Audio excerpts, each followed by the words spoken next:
जब जीवन कुरुक्षेत्र बन जाए और अपने ही पराये लगने लगे, जब मन विषाद के घने अंधकार में डूब जाए और कर्तव्य का मार्ग ओझल हो जाए, तब बाहर की दुनिया का शोर बंद करके अपने भीतर उस सारथी की आवाज सुननी चाहिए जो युगों युगों से भटकती हुई आत्मा को राह दिखा रहा है।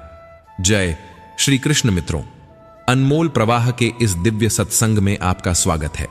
आज हम उस महाज्ञान की यात्रा पर चलेंगे जो केवल एक ग्रंथ नहीं बल्कि जीवन जीने की कला है। यदि आपके मन में उथल पुथल है तो यह वाणी आपके लिए ही है। मनुष्य का जीवन भी महाभारत के युद्ध से कम नहीं है। रोज एक नया संघर्ष, रोज एक नई चुनौती, कभी मन से युद्ध, कभी परिस्थितियों से युद्ध।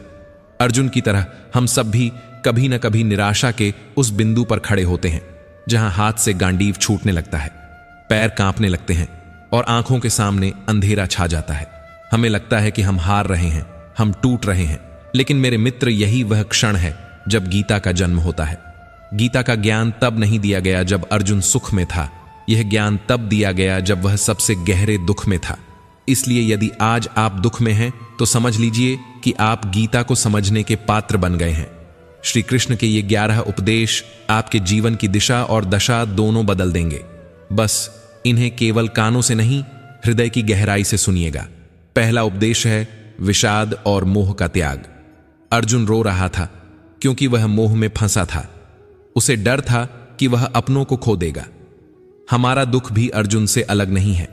हम भी दिन रात यही सोचकर घबराते हैं कि कहीं मेरा यह रिश्ता न टूट जाए, कहीं मेरा धन न चला जाए, कहीं मेरा मान न घट जाए।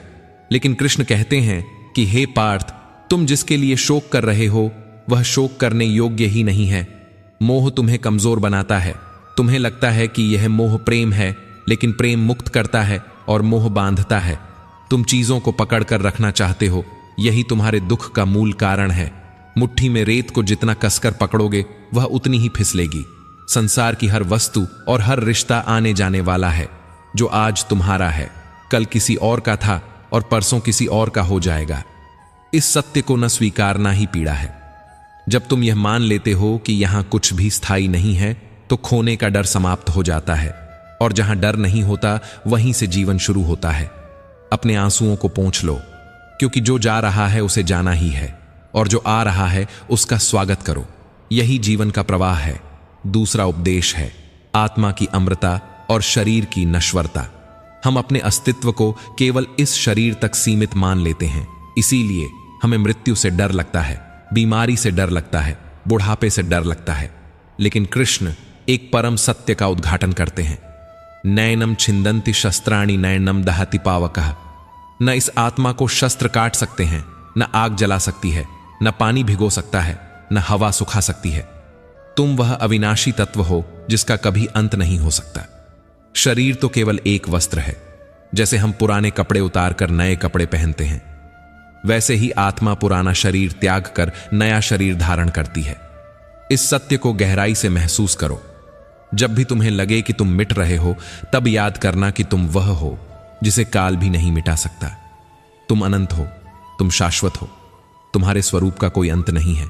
यह शरीर एक रथ है और तुम इसके रथी हो। रथ टूट सकता है, लेकिन रथी यात्रा जारी रखता है। इसलिए अपने छोटे से जीवन की छोटी समस्याओं से इतना भयभीत मत हो। तुम इन समस्याओं से बहुत बड़े हो। तुम्हारा विस्तार बहुत विराट है। खुद को पहचानो, अपने आत्मस्वरूप में स्थित हो जाओ। फिर देखो, मृत्यु का भय भी तुम्हें स्पर्श नहीं कर पाएगा। तीसरा उपदेश है परिवर्तन का नियम। हम चाहते हैं कि सुख हमेशा बना रहे। हम चाहते हैं कि हम हमेशा जवान रहें। हम चाहते हैं कि समय थम जाए। लेकिन कृष्ण कहते हैं कि परिवर्तन ही संसार का नियम है। जो जन्मा है उसकी मृत्यु निश्चित है, और जिसकी मृत्यु हुई है उसका जन्म निश्चित है। सर्दी और गर्मी की तरह सुख और दुख आते जाते रहेंगे। इन्हें रोका नहीं जा सकता, इन्हें केवल सहन किया जा सकता है। अगर आज तुम्हारे जीवन में घना अंधेरा है तो यह इस बात का प्रमाण है कि सवेरा होने वाला है। कोई भी रात इतनी लंबी नहीं होती जो सूरज को निकलने से रोक सके। समय का पहिया घूम रहा है। जो हिस्सा आज नीचे है कल वह ऊपर होगा। इसलिए अपने बुरे वक्त को देखकर अपना हौसला मत तोड़ो। यह वक्त भी गुजर जाएगा। इस वाक्य को अपने हृदय में अंकित कर लो। जब तुम बहुत खुश हो तब भी याद रखो कि यह वक्त भी गुजर जाएगा, ताकि अहंकार ना आए। और जब तुम बहुत दुखी हो तब भी याद रखो कि यह वक्त भी गुजर जाएगा, ताकि निराशा ना आए। परिवर्तन को स्वीकार करना ही बुद्धिमानी है, जो समय के साथ नहीं बदलता, समय उसे नष्ट कर देता है। नदी के पानी की तरह बहते रहो। ठहरना ही मृत्यु है, चलना ही जीवन है। परिस्थितियां बदलेंगी, लोग बदलेंगे, तुम्हें भी बदलना होगा, नया रूप धारण करना होगा, नए संघर्ष के लिए तैयार होना होगा। चौथा उपदेश है कर्मयोग का सिद्धांत। जीवन की सबसे बड़ी चिंता है फल की चिंता। हम काम शुरू करने से पहले ही हिसाब लगाने लगते हैं कि मुझे क्या मिलेगा, अगर मैं हार गया तो क्या होगा, लोग क्या कहेंगे। यही चिंता हमारी ऊर्जा को खा जाती है। कृष्ण का यह उपदेश मानव इतिहास का सबसे क्रांतिकारी विचार है। कर्मण्येवाधिकारस्ते मां फलेषु कदाचन। तुम्हारा अधिकार केवल कर्म करने पर है, फल पर तुम्हारा कोई अधिकार नहीं है। यह बात सुनने में अजीब लग सकती है कि अगर फल पर अधिकार नहीं तो कर्म क्यों करें, लेकिन गहराई से सोचो, जब तुम फल की चिंता में डूब जाते हो तो तुम्हारा ध्यान कर्म से हट जाता है। तुम्हारे हाथ कांपने लगते हैं, तुम्हारा मन बंट जाता है, और जिस काम को तुम श्रेष्ठता से कर सकते थे वह डर के कारण बिगड़ जाता है। कृष्ण कहते हैं कि तुम अपना कर्तव्य पूरा करो, पूरी ईमानदारी और निष्ठा से। परिणाम मेरे हाथ में छोड़ दो। जब तुम परिणाम की जिम्मेदारी ईश्वर पर छोड़ देते हो तो तुम तनाव मुक्त हो जाते हो। फिर हार का डर नहीं रहता, फिर असफलता का भय नहीं सताता। तुम बस खेल का आनंद लेते हो। जीवन एक खेल है, इसे खिलाड़ी की भावना से खेलो, व्यापारी की भावना से नहीं। व्यापारी नफा नुकसान देखता है, खिलाड़ी अपना सर्वश्रेष्ठ प्रदर्शन देखता है।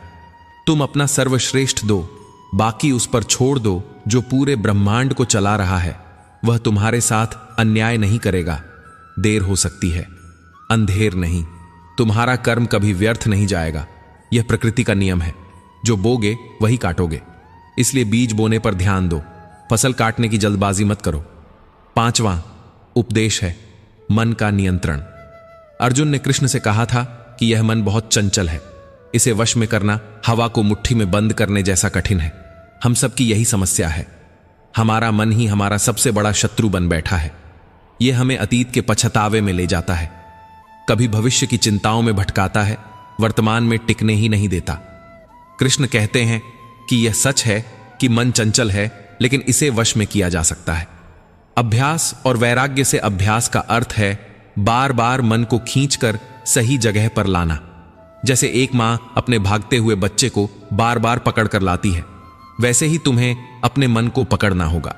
जब भी यह नकारात्मक विचारों की ओर भागे, इसे वापस खींचो, इसे समझाओ, इसे सकारात्मक दिशा दिखाओ। मन एक अच्छा नौकर है, लेकिन बहुत बुरा मालिक है। अगर तुम इसके गुलाम बन गए तो यह तुम्हें नचाएगा, तुम्हें रुलाएगा, लेकिन अगर तुम इसके मालिक बन गए तो यह तुम्हें मोक्ष के द्वार तक ले जाएगा। अपने मन के विचारों के साक्षी बन जाओ, उन्हें दूर से देखो, जैसे सड़क पर चलते हुए ट्रैफिक को देखते हो।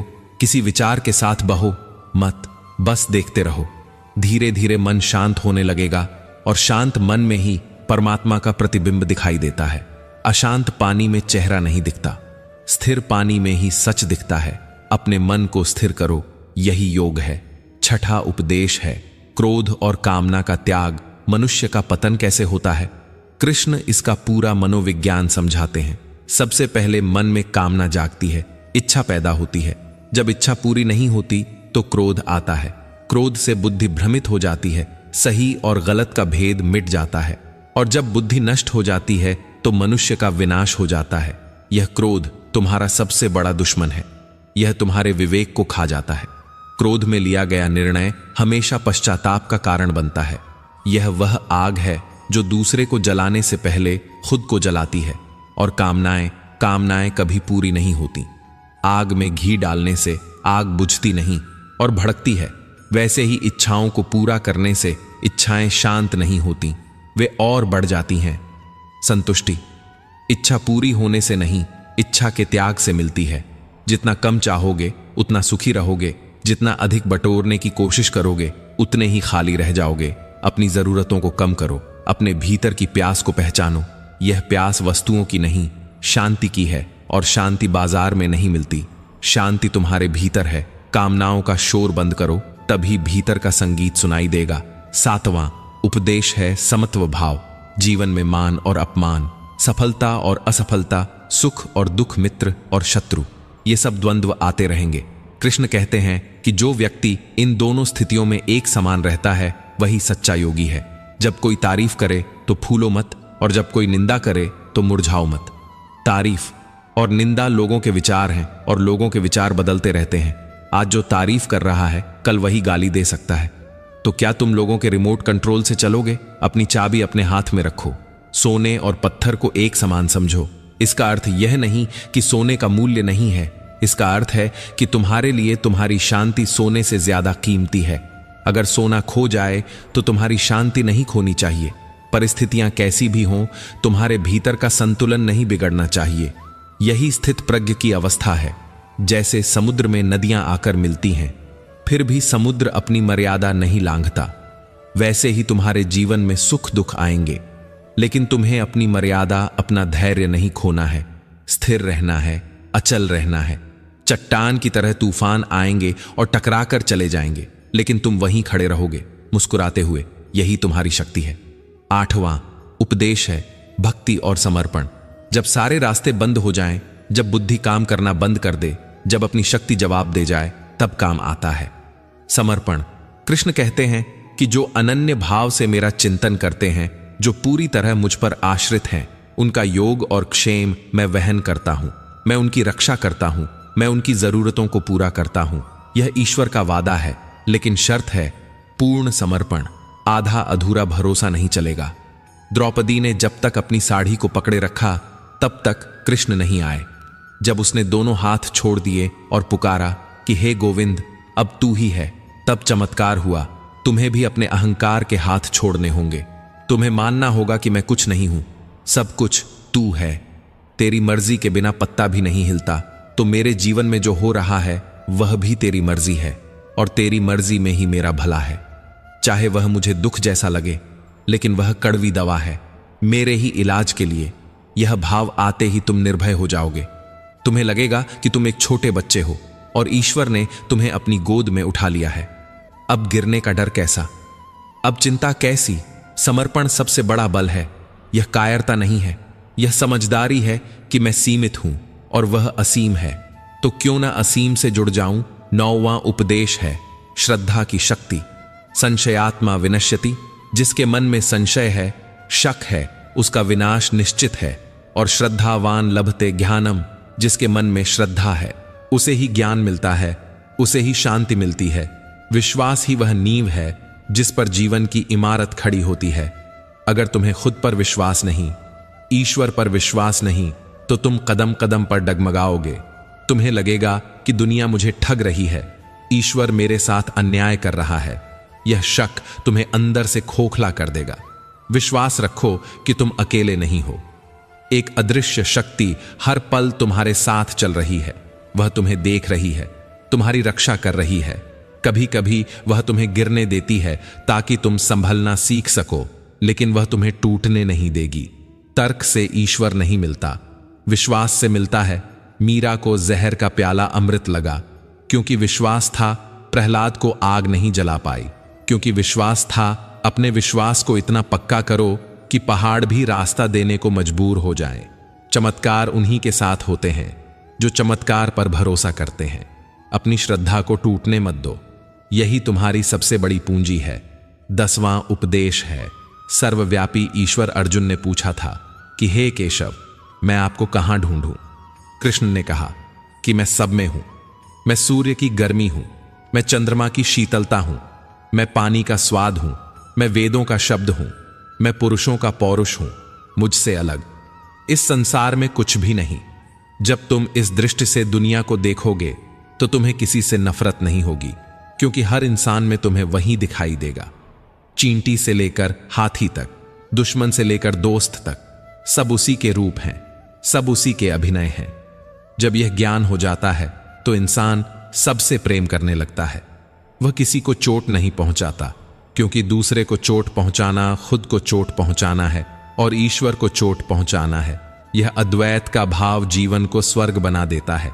फिर न कोई पराया रहता है, न कोई बैरी, वासुदेव सर्वम, सब कुछ वासुदेव ही है, यही परम ज्ञान है। 11वां और अंतिम उपदेश है मोक्ष और शरण गति। अंत में कृष्ण अर्जुन से कहते हैं, सर्वधर्मान परित्यज्य मामेकम शरणम, व्रज सारे धर्मों को, सारी विधियों को, सारे तर्कों को छोड़कर बस मेरी शरण में आ जाओ, मैं तुम्हें सब पापों से मुक्त कर दूंगा। तुम शोक मत करो, ये गीता का अंतिम आश्वासन है।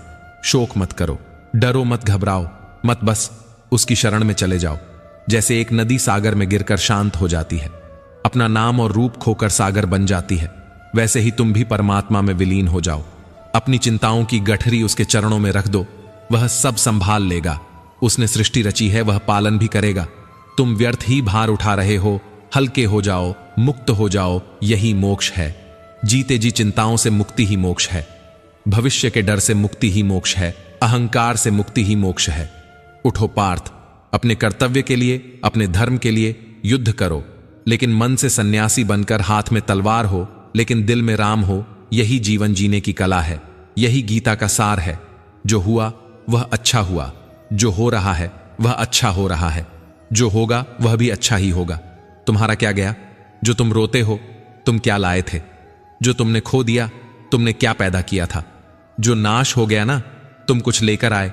जो लिया यहीं से लिया, जो दिया यहीं पर दिया। खाली हाथ आए थे, खाली हाथ चले जाओगे। आज जो तुम्हारा है, कल किसी और का था, परसों किसी और का होगा। परिवर्तन ही संसार का नियम है। इसी सत्य को स्वीकार कर लो और अपने जीवन को एक उत्सव बना लो। जय श्री राधे कृष्ण।